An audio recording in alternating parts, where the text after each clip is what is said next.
ஸ்ருதி ஸ்ருதி அம்மா வெளியில போறேன், அடுப்புல பால் வச்சிருக்கேன். நான் பாத்துக்கறேன்மா, நீங்க கவலைப்படாதீங்க. உன்னை வச்சு நீங்க கவலைப்படாம போறது இந்த வாட்டி மிஸ் ஆகாது.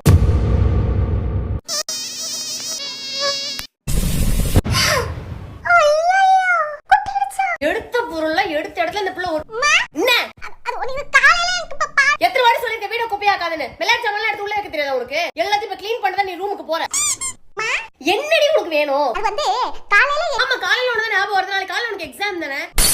படிக்காம எப்பதுக்கு விளையாண்டு இருக்க நீ? எனக்கும் ஹெல்ப் பண்றது கிடையாது, வீட்ல ஃபுல்லா சாப்பிட்டு. நாளைக்கு எக்ஸாம் மட்டும் நீ ஒழுங்கா எழுதாம உங்க மேம் என்கிட்ட கம்ப்ளைண்ட் பண்ணாங்கன்னு வெச்சுக்கோ ஸ்ருதி, எனக்கு கெட்ட கோவம் வரும். உன்னதான் தேடிட்டு இருந்தேன். காலையில என் போனை எடுத்தியா? சொல்லு என்ன?